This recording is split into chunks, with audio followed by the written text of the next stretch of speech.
क्या कभी सोचा है कि एक पंखे की मोटर और एक टोस्टर का हीटिंग एलिमेंट दोनों बिजली पर चलते हैं, लेकिन काम करने का तरीका इतना अलग क्यों है?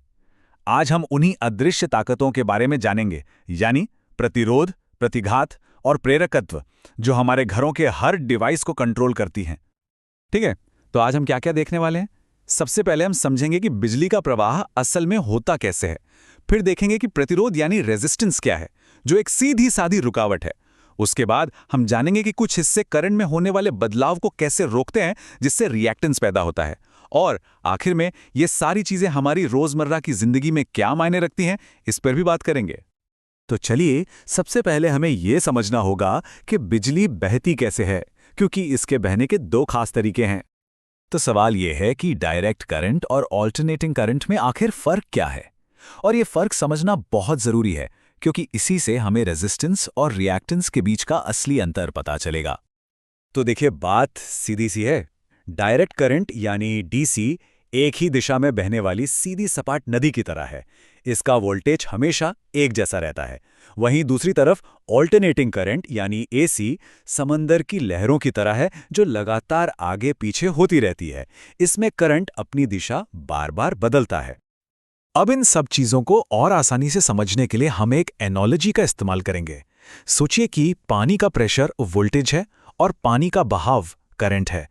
ये सिंपल सी तुलना आगे की सारी चीजों को समझने में हमारी मदद करेगी।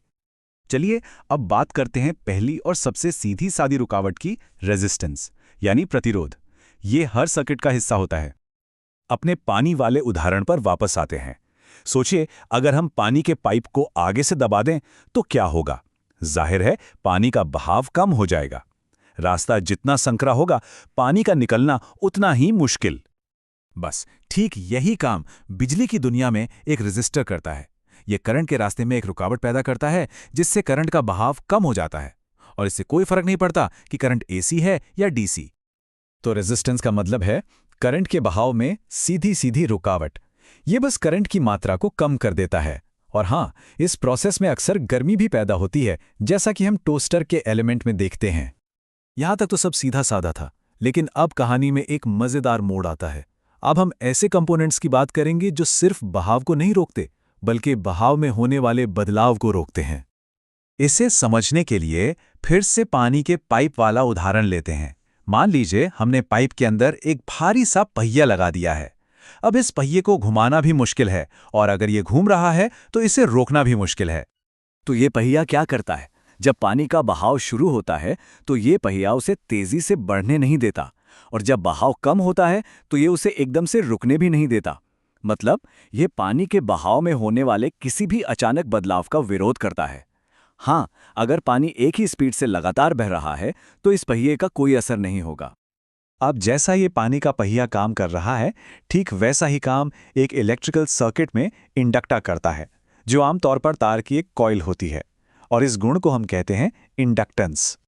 तो ये जो इंडक्टर है, ये जो करंट में बदलाव का विरोध कर रहा है, इस असर को क्या कहते हैं? चलिए, अब इसे समझते हैं। इसी विरोध को कहते हैं इंडक्टिव रिएक्टेंस। ये करंट में होने वाले बदलाव का विरोध है, और ये चीज सिर्फ एसी सर्किट में ही देखने को मिलती है। क्यों? क्योंकि डीसी करंट तो एक ही स्पीड से एक ही दिशा में बहता है, तो इंडक्टर पर कोई असर ही नहीं होता। इंडक्टर तो तभी काम करता है जब करंट बदलने की कोशिश करता है, जैसा एसी में बार बार होता है। और इसका नतीजा क्या होता है? नतीजा होता है एक देरी। एक इंडक्टिव एसी सर्किट में करंट वोल्टेज से पीछे चलने लगता है। मतलब धक्का यानी वोल्टेज तो आ जाता है, लेकिन बहाव यानी करंट को शुरू होने में थोड़ी देर लगती है, क्योंकि उसे पहले इंडक्टर की जड़ता से लड़ना पड़ता है। यहाँ पे ये जानना भी दिलचस्प है कि इसका एक उल्टा असर भी होता है। उसे कहते हैं कैपेसिटिव रिएक्टेंस। ये कैपेसिटर की वजह से होता है, और इसमें करंट वोल्टेज से आगे निकल जाता है। ये करंट में बदलाव का नहीं, बल्कि वोल्टेज में बदलाव का विरोध करता है। तो ठीक है, ये सब थ्योरी तो समझ आ गई, लेकिन असल दुनिया में इसका क्या मतलब है? चलिए देखते हैं कि हमारी रोज की डिवाइसेस पर इन ताकतों का क्या असर पड़ता है। तो अब तक हमने दो तरह की रुकावटें देखीं। पहली, रेजिस्टेंस, जो करंट की मात्रा यानी कितना करंट बहेगा उसे कंट्रोल करती है, और दूसरी रिएक्टेंस, जो करंट की टाइमिंग यानी कब बहेगा उसे कंट्रोल करती है। और जब हम इन दोनों रुकावटों रेजिस्टेंस और रिएक्टेंस को एक साथ मिला देते हैं तो जो टोटल रुकावट बनती है उसे कहते हैं इंपीडेंस। ये एक एसी सर्किट में करंट के रास्ते की कुल रुकावट है। अब जरा अपने घर के पंखे, फ्रिज या मिक्सर के बारे में सोचिए। इन सब में मोटर होती है और मोटर में होती हैं बहुत सारी कॉइल्स।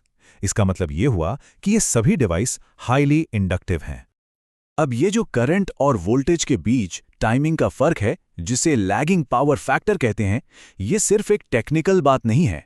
जो इंजीनियर्स हमारे लिए पावर ग्रिड डिजाइन करते हैं, उनके लिए ये एक बहुत बड़ी चुनौती है, क्योंकि इसका सीधा असर एनर्जी की बचत और बर्बादी पर पड़ता है। तो सवाल ये उठता है कि इंजीनियर्स इन दोनों विरोधी ताकतों के बीच तालमेल कैसे बिठाते हैं, ताकि हमारे बिजली की दुनिया इतनी स्मूथली और एफिशिएंटली चल सके।